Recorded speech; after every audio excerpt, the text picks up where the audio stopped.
Okay, we found the missing footage of this custom figure that I did make. What I'm trying to tell you here, or show you here, is that if you apply paint directly to the plastic, you're probably going to have to coat it at least 2 or 3 times to get rid of that transparency look. So we're looking straight through the olive green there, and you can still see the helmet, the whiteness of the helmet. So what I did is I actually primed the whole figure. I actually spray primed it because I couldn't find any paint primer, and the stuff that I did find from Tamiya was absolutely useless as a primer. So I spray primed all these figures. You can see in the background the spray primed body, and here it is.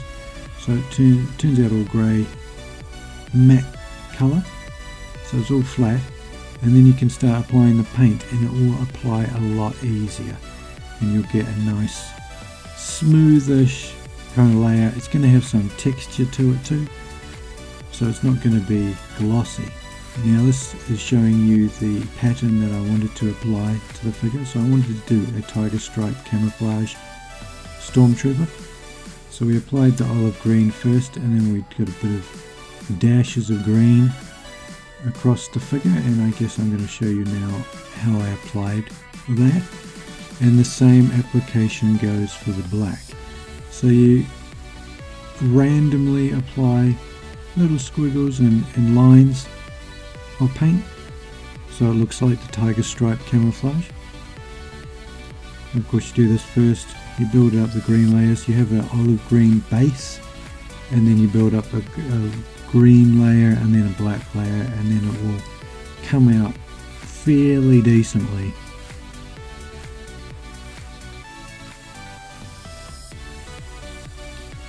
So I'm just using a normal kind of pointed brush while I'm doing this, very cheap one, and I'm using Tamiya olive green, and I'm using another kind of darker green, like, it's supposed to be like jungle green or something, and just applying it all over the figure. So we're going sides, back, all over arms, everything, helmet,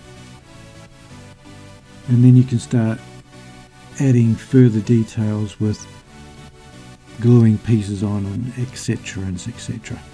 So that's what it looks like the first kind of coat. That's what it looks like once the black is applied, and you can apply it in a nice pattern so that the figure does look kind of cool.